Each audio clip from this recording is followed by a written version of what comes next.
যদি তা না মনে করতেন তাহলে অবাধ সুষ্ঠু নির্বাচন দেন না কেন?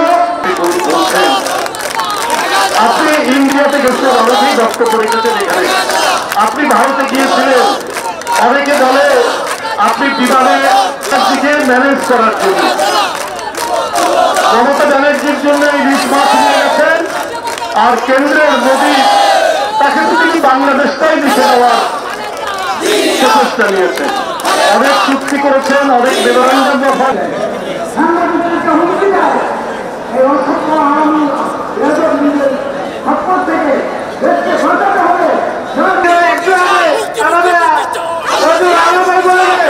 সেটাও থামবে না। আরো কত টাকা যত কিছু হইতেছে কোনো কিছু থামবে না। সেই বাঁচাও মানুষ বাঁচাও। আজকে দেশের স্বাধীনতা সর্বমত সেটাও শেষ হয়ে যাচ্ছে। আমাদের নতুন প্রচার সম্পাদক সময়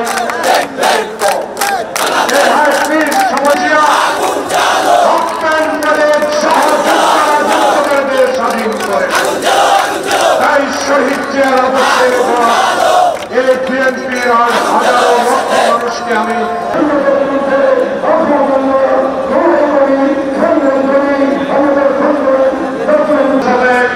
সভাপতি, জাতীয়তাবাদী কৃষক দলের সাবেক সভাপতি, আমি দাঁড়াই নাই। অনেক বক্তৃতা হয়েছে আমাদের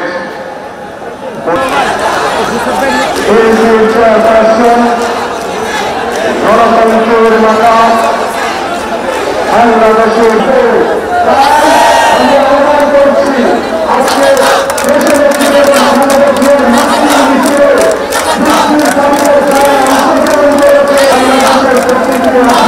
মানুষের দাবি এই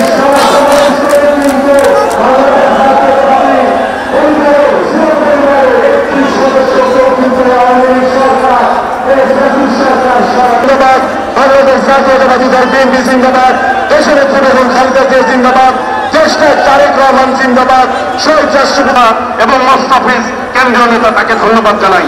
এ পর্যায়ে বক্তব্য রাখবেন বাংলাদেশ জাতীয়তাবাদী দল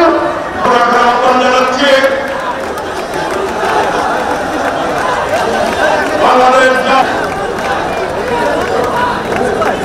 সাবেক এমপি বাণিজ্য পরিষদ সম্পাদক জননেতা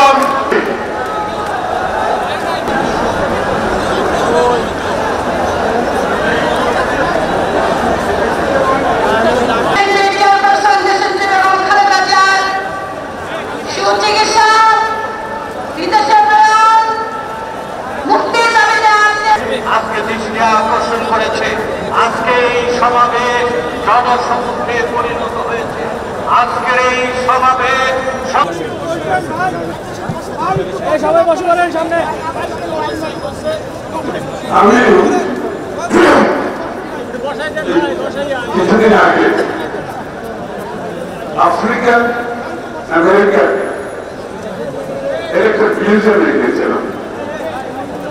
ওই মিউজিয়ামের বাইরে একটা বড় স্লোগান লেখা আছে, সেটা হচ্ছে when injustice become law, resistance become a duty। অর্থাৎ যখন অন্যায় আইনে পরিণত হয়, প্রতিরোধ কর্তব্য হিসাবে পরিণত হয়। বাংলাদেশে আইনের শাসন আছে।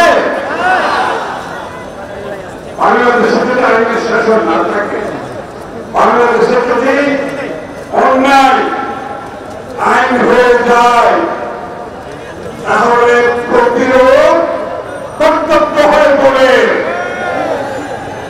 ঠিক আছে, এটা হচ্ছে ভুল কথা। যেখানে আইন নাই, আইনের শাসন নাই, মানুষের জীবনের নিরাপত্তা নাই,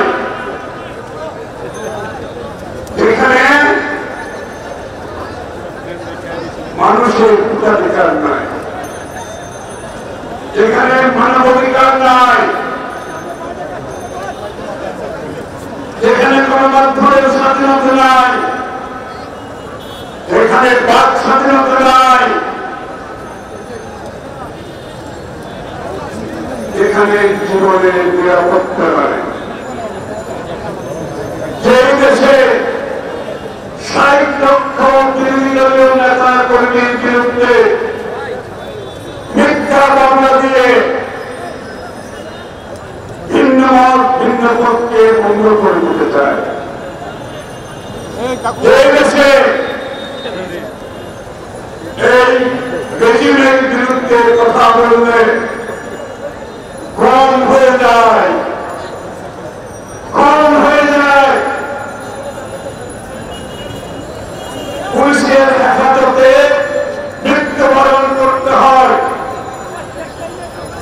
জেলখানায় বিনা চিকিৎসায় মৃত্যুবরণ করতে হয়, সেই দেশে শুধুমাত্র কি প্রতিবাদ করে এখান থেকে বের হওয়া যাবে? শুধুমাত্র প্রতিবাদের মাধ্যমে বের হতে পারবো? তাহলে আমি সেই কথা আবার মনে করিয়ে দিচ্ছি, যেখানে অন্যায় আইনে পরিণত হয় সেখানে প্রতিরোধ কর্তব্য হিসাবে বেরো দিতে হবে। কেন এখন খালেদা জিয়া আজকে জেলের মধ্যে আছে? কেন দেশনেত্রী গণতন্ত্রের মহা জেলের মধ্যে আছে? সেটা কি কারো ঘটনা? ভোট চুরি করে জনগণকে ভয় রেখে সরকারি কর্মকর্তাদের সুবিধা দিয়ে লুটপাট দুর্নীতির সুযোগ দিয়ে ভোট চুরি করে ক্ষমতা দখল করতে পারে। বাংলাদেশের মানুষের সকল অধিকার কেড়ে নিতে হবে, বাক স্বাধীনতা কেড়ে নিতে হবে, গণতন্ত্রে সমস্ত গণতান্ত্রিক কর্মকাণ্ড কেড়ে নিতে হবে, জীবনের নিরাপত্তা কেড়ে নিতে হবে, দেশ বিক্রি করে দিতে হবে, দেশ বিক্রি করে দিতে হবে।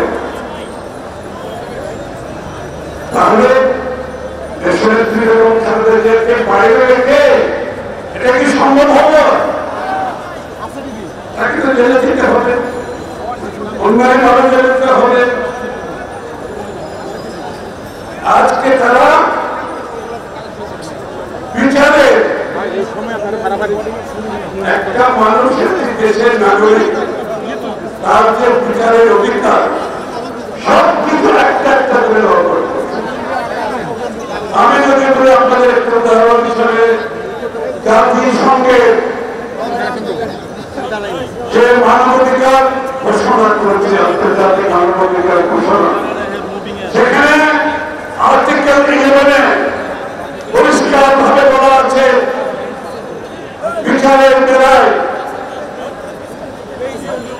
কেউ যদি কারো অজান্তে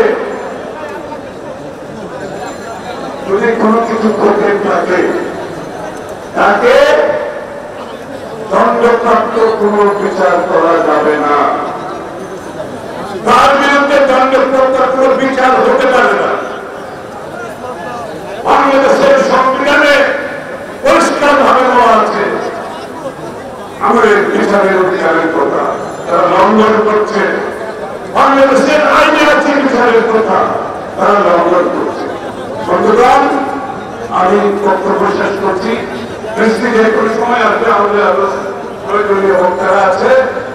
আমি ঘুরে ফিরে যে বেগম জিয়াকে অন্যায়ভাবে ওনার কোন এই মামলার সাথে এই টাকার সাথে ওনার কোন সম্পর্ক নাই, ওনার অজান্তে এই কাজটি হয়েছে এবং তাকে শুধুমাত্র ভিতরে রাখার উদ্দেশ্য হচ্ছে যে আজকে জোর করে তাদেরকে ক্ষমতায় থাকতে হবে।